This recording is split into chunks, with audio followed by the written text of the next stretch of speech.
greetings to the people of Nevis and the people of St. Kitts as well. I bring greetings to Nevisians who are living in the nearby islands, the Virgin Islands, the United States of America, Canada, the United Kingdom, and further afield. It is traditional to wish all of you good health and hard work for the new year. This year, I beg you give serious consideration to your nation and to the state of the people of Nevis. You know, every one of you, that I am not an alarmist, but there is the manifestation of certain signs and occurrences, if not nipped in the bud, can wound this nation and this island for a long, long time. One such concern came from the budget. Let me be clear. If the federal government feels that it is doing so well as to give grants to Nevis, I have no problem with that. If we Nevisians are happy to receive grants rather than to embrace the opportunities to support and grow economically, self-reliant, according to the first and second and final gospels of the founding fathers of the NRP, again, I will say to you blessings. Blessings to all of you who embraced that philosophy. As for me and my house, we accept that we rather learn to fish than to be given a fish. People do get fed up, tired, and frustrated of giving. My concern then is simple. The people of this nation were told that Nevis received $15 million as a grant. It is publicly recorded by the media. In the Nevis budget address, the Premier stated it was $25 million. That too is recorded. He even expressed that in 2016 there will be a deficit in current account which will be matched by federal funds, and that certain hefty expenditure on capital projects like roads will also be met with matching federal funds.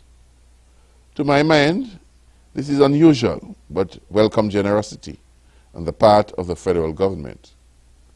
Yet, in the words of Dr. Douglas, and I quote him, simply because the copies of the federal budget are apparently rather scarce to people like me, the federal budget states that the sum granted on current account is $20 million, and in no way the estimates, which are a real guide to expenditure of revenue and expenditure for 2016, mention anything about a generous capital subsidy to the island of Nevis. Simply put, there is serious disparity between the statements and, more importantly, the official accounts about funds for Nevis in 2016 between the two governments. It is said that the love of money is the root of all evil. Money will always and has always destroyed friendships, relationships, and in this state and case, can lead to confusion between politicians and eventually between the people of St. Kitts and Nevis. It is certainly troubling that when you have major disparities on such matters of finance and money surface at the highest levels of government in St. Kitts and Nevis. I certainly would not want to see the people of St. Kitts and Nevis embroiled in unnecessary acrimony over money. Secondly, I addressed the matter of the economy and growth. 4 years ago, I told the people of Nevis that we'll have a serious crisis if there's no growth. The expression growth in this case refers to an increase in new permanent jobs and revenue-producing investment like hotels or the Brownhill Communications. Why is this necessary? Because the debts that we owe must be paid back. Because young people need jobs. Because we must continue to develop our health services, our level of education, and we must continue to invest in roads, electricity, and water projects. Is this not why we vote for a government? After 3 years of foolishly blaming NRP for a debt that was incurred by CCM and then NRP, what do we have? I was impressed by one young lady who articulated thus after the budget address, and I quote, "I listened patiently to hear about economic boost. I listened eagerly to hear that we'll see some form of investment in the way of a factory, a hotel, some form of industrial boost, something, anything that would generate jobs." The frustration in this statement is chilling. How many more young mothers and fathers too were waiting to hear something, to hear anything? What did they hear? Absolutely nothing. I quote again from the same person. "It is kind of upsetting listening to a budget that has more talk than action. Listening to a budget I've heard before, with nothing from the previous budgets being accomplished. The underlying point here is pellucid. More talk than action," she says. A budget echoing previous budgets, but to add insult to injury with nothing accomplished, offering nothing, with nothing having been done in other budgets. So why, I ask the question, why do we bother to go to Parliament to pretend that we are presenting a budget, when in all reality it is just another act of futility, of exploiting and manipulating our people? More talk than action. For 3 years and 14 years before, making a total of 17 years, CCM has had talk and very little action. And so people wait for something and they get nothing. But I could be wrong. For on Tuesday night, I drove past Coal Hill and there was indeed action. Over 50 young men drinking and eating free drink and free food from the Minister of More Talk than action. Plenty of action, plenty of drinking, but no action on the home front of development. You know, it is easy to destroy a people. It is easy to destroy a generation of strong men, vigorous men. Teach them the use of drugs, develop in them the habit of drinking and smoking, accustom them to freeness. The political rewards are great. The physical fallout on the body and soul is devastating. The consequences, socially and economically, are far-reaching. So let us continue down that road of free drink and free food while there are no jobs and nothing is happening. No jobs, no growth, no development. Drown them in drink and food, because in that way they'll be so sotted they will vote for you. That is good enough for the people of Nevis. Tie a whole generation to the politicians by the invisible string of dependency. This is why I suppose Mr. Daniel fought for government in 1983, so we can deliberately and systematically destroy the young men and women of our country.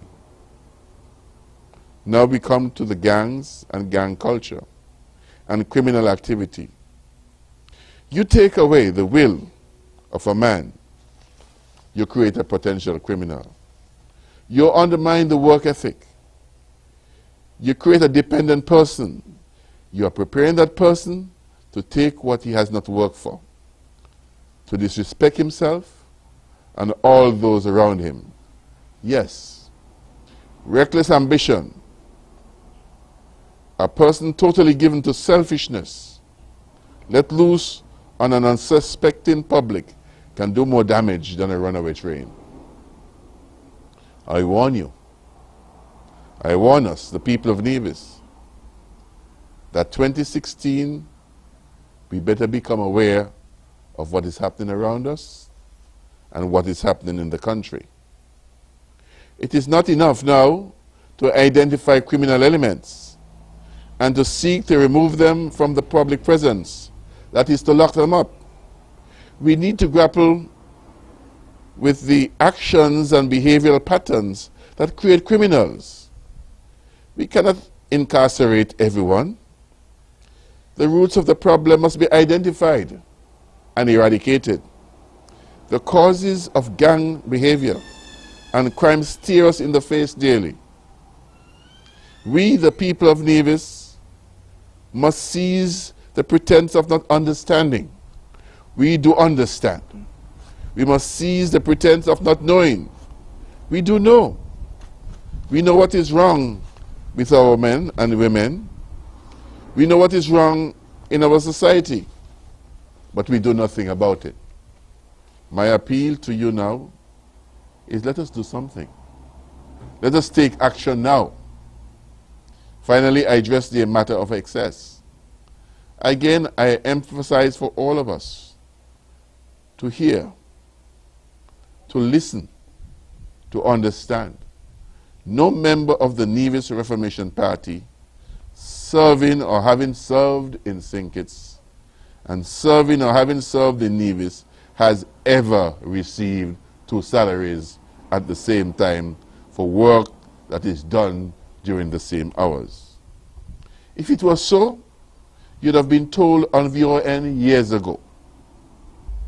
It must be excessive for anyone to demand or accept 2 full-time salaries from 2 governments for work done during the same hours. It is excessive, it is abusive, and it is an insult to the system. Any politician who claims that when Nevisians went to vote, they knew that they were voting for the politicians to receive 2 salaries must be a hypocrite. He could have just as likely claimed they voted for $300 million to be transferred from St. Kitts to Nevis. He could very well claim that the people under the PEP program voted for the $500 extra that was promised to them. Have we received the $300 million? Have the PEP workers received the extra $500 per month? Or are they at home, sitting down without a job? Why have we not received the $500? When ministers are stretching their hands out every month to accept $30,000 to $40,000 for 2 pay or double salary. I must ask the question, who has the greater need? The ministers who received $30,000 to $40,000 a month, or those who were expecting the extra $500 per month? Maybe to help pay for the homes in which they live at Cherry Gardens, or where they live in Gingerland, or in Cotton Ground, or Newcastle or Butlers. But they do not receive that pay. The ministers instead are being compensated and are happy to accept the money on a monthly basis. Poor people, pensioners, what about them? Do they also receive extra money if they go back to work? Or is it that they can only receive the total income that they used to earn before they retired? Excess. We are speaking of excess. Why are there pieces of government equipment, heavy equipment, an excavator, a bulldozer, backhoes, Why are they hidden in the bushes in the brown pasture area? Who are the owners of these pieces of equipment? The government or private persons? That answer rests in the customs. That answer rests in the Ministry of Finance. We need to know. We must know. There is need for a full investigation into these strange going-ons.